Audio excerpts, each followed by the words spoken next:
Te Ngarewa-Packer, tēnā koe. Kia ora. Thank you very much for your time. Thank you for having us. Last week, the government unveiled its changes to RMA. What do you make of them? I think, because 34 years in the waiting, the RMA has required changes. But the way that this government is doing changes, first of all, we rang 65 plus iwi. They weren't aware it was being dropped down that day. It doesn't provide the certainty, that the protection of our environment that I think we need to be doing. There's a lot wrong with it, which is not too surprising, the way that this government's agenda has been. Very atlasy, let's make sure we're talking about how we get things done fast and get business done fast, and let's not worry about too much the environment. But we've seen that done. We've seen houses should be built to last, not built too fast. And I think these are some of the things that the government's agenda worries us about. So, to be clear for me, you're not against infrastructure, right? No, and this is not what at the all. government talks about all the time, particularly with RMA. It's a system and the process to enable that infrastructure to be sustainable and everlast. And also ensure that we don't lose our rights as tangata whenua. And this is exactly what the government, surprise, surprise, is doing, is removing the regard to Te Tiriti principles. And that has a huge impact on every iwi in their settlements, every accords that have been agreed to. That's why iwi should never be surprised with where the government's going. Now, they're going to put this through fast. They want to see it signed off by the end of the year. So I'll come to the treaty clause, but let me ask about the use of natural resources, which is what this government talks about. Are you against the use of natural resources? I'm against the use of natural resources if it means that we are going to bring them to an end for the next generation. This is not anti-progress. Progress is to also make sure we look after our future generations. It's not profit at the cost of our people and profit at the cost of our resources. What are the impacts going to be of these proposed changes to the RMA on your people of Ngāti Ruanui? Yeah, sure. And look, I can only repeat what I've seen my people of Ngāti Ruanui put out. They've put out a press release saying that they believe that the RMA is going to affect their whole settlement legislation. Now, that's concerning, because the first thing when we spoke to most of the iwi is that they've all lawyered up. Now, New Zealanders don't want to go into a realm where there's uncertainty. Investors don't want to go into infrastructure into a realm of uncertainty. And that's what these reforms do. They give no certainty to the protection of the rights and interests of iwi and hapu. They give no rights and have no consideration to the community and the well-being of those communities. In fact, all of that's completely been wiped out.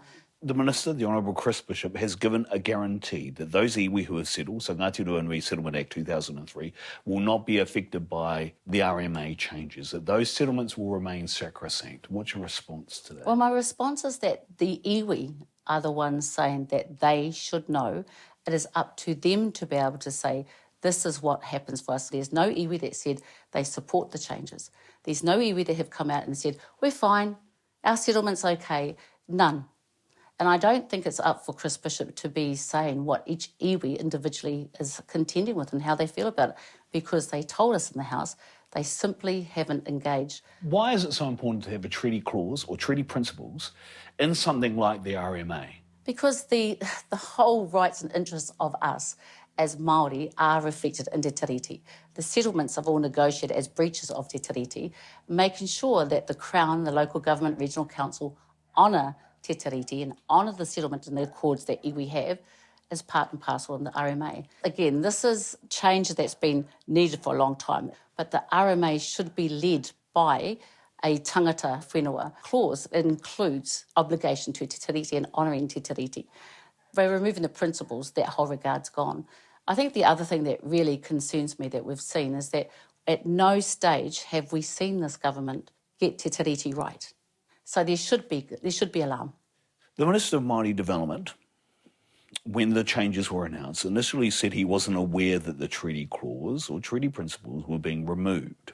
And then he changed his tone and backtracked on that and said he was confused and proffered mischaracterisations by media potentially as a reason why he was confused. What do you make of his response in this regard? The Minister is part of the Cabinet. We've all seen the Cabinet minutes.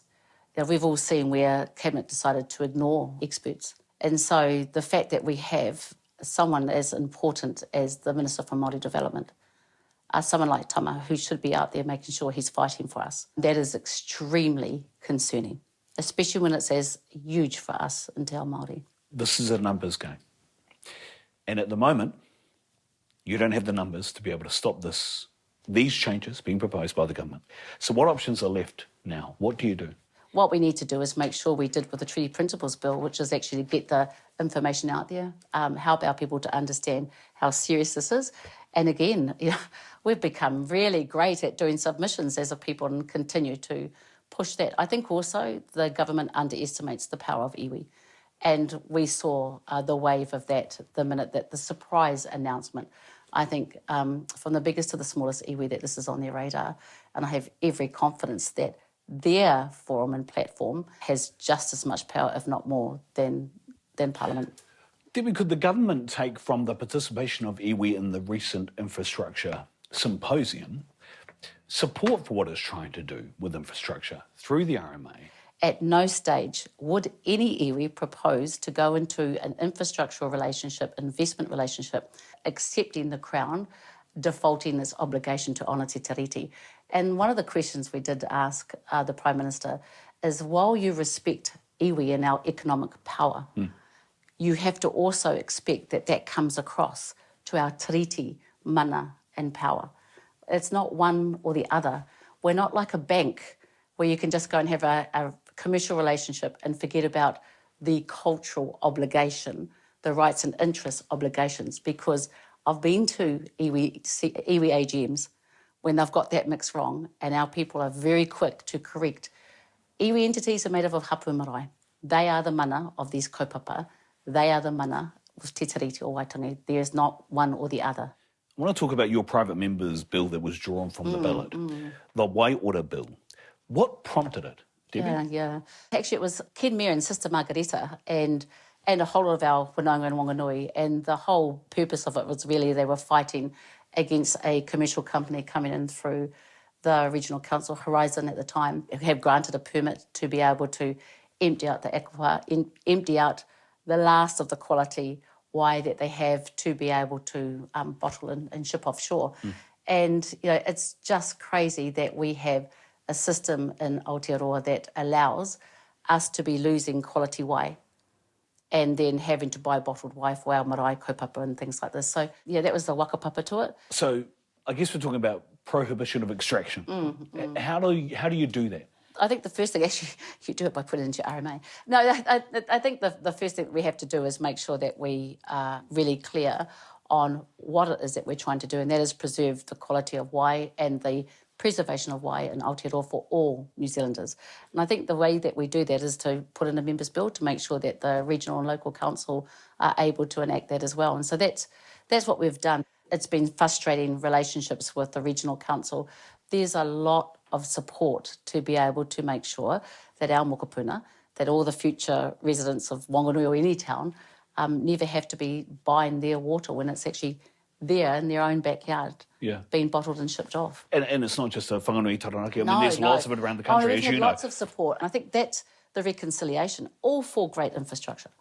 But we have to make sure that any reforms back to the RMA address that our resources are not an infinite supply, and we need to make sure that we preserve them for the next generations. Is the Wai Ora Bill mainly focused on protecting freshwater from commercial extraction, particularly in packaged form, like bottling companies? Yeah, I mean, like I say, that's how it's been proposed. And as you go through these negotiations, a certain party may say, hey, we'd like an amendment to this, an amendment to that. But that's what we've put out as proposing to be discussing with the other parties to look for support. If we're talking about aquifers, though, the biggest distractors, as you know, are intensive farmers, agriculture and horticulture. Yep, and why not go entities. after them? Yep. Why not go after them? I think what we will do, because they are, and I'm not making excuses, but at the moment we've sort of, members' bill has gone for those that are shipping it offshore. Yeah. A lot of ours, including regional councils, are extracting for local businesses that are employing locals. But definitely we need to have a view on all of the protection of wai. Okay. Do you mind if I ask you an aligned question, but not necessarily focused on your private members' bill, the Wai Ora Bill? Do Māori own freshwater? Māori are kaitiaki, and how could we not in the rights and interests of Te Tiriti? We have a wakapapa, our taonga, and we must always make sure we preserve it for our future generations, all future generations, not just Māori. Is the way to embed this then going into the future, not just through legislation like RMA, is the way to do this to try and extend things like a co-management regime, the likes of which we've seen on the Waikato River Authority? Yeah, and I don't even want to profess to be the expert. I think what we need to do, though, is be really clear that as taonga we have whakapapa, and we will always make sure that we look after our taonga. And if that means that we have to have other relationships to do that, then we have to first make sure that that complies with our role as kaitiaki under Te Tiriti and the rights and interests that we have as tangata whenua. We are the only tangata whenua in Aotearoa. Because there were many people listening to this conversation and still don't understand how it is that in the government's view no one can own fresh water, and yet central government and local government still have the ability to manage that asset, which is akin to ownership. And that's right. And I think it's not only akin to ownership, the commercialisation of our taonga and, the fact that there is this whakaaro of this infinite supply, the way that the RMA is shaping up, I am worried is removing that acknowledgement of our taonga. I want to talk about Whānau Ora in terms of the decision made by Te Puni Kōkiri in the 3 former Whānau Ora commissioning agencies losing their contracts. Why were you so scathing in that decision made by Te Puni Kōkiri? It's an easy answer because it was so successful. If it has had 15 audits and reviews, all exemplar, if it is getting into the homes of people that no other government agency contracts can, then surely you would invest in it more and create more commissioning agencies, because that is a clear model that works. But what we had was a government not only chop off the intel and the experience that it had gathered, it slashed and burned a successful model. You're using the excuse of procurement process. I'm sorry, it runs thin. It's kaka. Do you not think that there might be organisations that could potentially deliver the outcome sought under Whānau Ora, a Māori solutions-led approach? Absolutely. That could do the job better? Absolutely. I actually think there could have been some to do it better within their own regions as well. It's a model that could work in education. It's a model that could work in justice. Instead, what we've done is see it completely taken back. And I'm telling you, it's petty because it's about personalising the performance of Māori and demonising success so that we don't focus on what has been achieved. We actually focus on personality politics. And I think this government has really been great at demonising Māori. What we have is a minister prepared to gamble with something that is really important. I look here in the regions in Taranaki. This, for me, is not about a personality based in Tamaki Makaurau. This is actually, for me, about watching the impact that it has on grassroots communities like my own. And you take that away, then we have nothing. We're rebuilding. What he should have done is keep this going. Absolutely, keep it going. This is fabulous. Invest more and bring others through. Replicate the model, do it better. But what he's done is ended one and started another. There's been no transition. That doesn't sit with me. And gambling with our people's well-being, gambling in communities like my own, who would have struggled through some of the things that we had without a Whānau Ora kaupapa, is absolutely deplorable. It's disgusting that Tama's prepared to do that. So you'll be aware there are only ever been 2 one-term New Zealand governments. They've both been Labour governments, by the way. Do you feel, though, that on the ground and the things that you see and feel from your communities, that this could lead to a one-term national government and a change in government in the election in 2026? Do you really sense and feel that now? Oh, absolutely. I mean, the health services, the pain that our people are having, it's not even just us in our crisis of anti-Māori, it's actually the crisis of health. The fact that every initiative take to address those with any diversity, our rainbow communities, our disabled communities, our Pacifica communities, there has never been an all-out launch of attack on those all at once. Last week, the kai tautoko and Pouhāpai and our frontline hospitals have all been told that they've been wound up. Our budgeting services, all those sorts of things on the ground. And so I absolutely see that there is not only a desire, our communities are activating without being activated on the fact of this is what we need to see come to an end. What about on a greater macroeconomic level, Trump and what's happening with tariffs and trade and all that kind of thing? Do you think that that's also setting up a change in government simply because that seems to be the experience that New Zealand has had when the world economy crashes? Even if it sneezes, New Zealand catches the cold. There's such a lot geopolitically happening with Trump and the uncertainty, and there's not a single part of the world not affected. But our second highest contact and communications is about a genocide. and the fact that this government and Trump continues to support a genocide. And there's no two sides to genocide. So we have people who are seen daily, babies being strewn to bits. And there is an absolute revulsion that this is where New Zealand sits in the geopolitical scene of life. We are normally the peacemakers. We are anti-nuke. We are the place you come to when everyone else is acting dog. And yet we've got a government that is following every step in Trump. We've got Winston Peters making every soundbite that Trump makes. I'm really confident that Aotearoa cannot stomach those politics on our lands. I asked Christopher Higgins about next year's election and asked him about standing Labour Party candidates in Māori seats. And if he wanted to have a coalition government of a Labour government, of a Green Party and a Māori Party government, coalition government, one way to potentially achieve that was to not stand Labour Party candidates in the Māori electorates. And he completely ruled that out. In fact, he said he, quote, look forward to the fight. What do you make of that? I think Te Pāti Māori's success is such that while we have real humility and gratitude for it, we're not concerned with what Chris Hipkins' approach for the Māori seats are. We will be going for all the seats and plus some general, and we won't be light Māori. We don't need a light blue. We need another government that is going to be from the left with Te Pāti Māori in there, making sure that they are indeed transformational.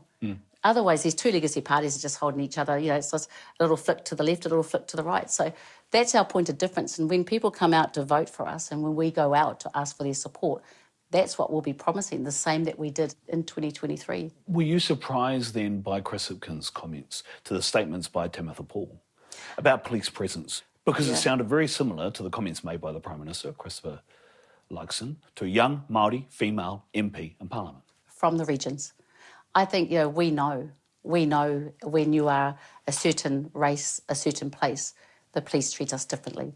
And the fact that we have leaders who don't get that is more reason why Te Pāti Māori must be in place. What we set off to do was to ensure that we had a Tiriti-centric Aotearoa, that we had an Aotearoa where everyone could live, you know, in peace with dignity and reach their true potential, where we could address the wealth disparity, we could address, you know, the health disparities, we could address the educational aspirations. So that's the point of difference, is that we can't do same old, because this whole circular same old has really cost us this time.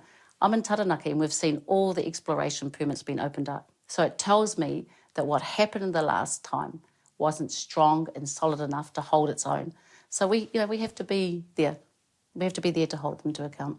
Debbie Ngarewa-Packer, thank you very much for your time. No worries.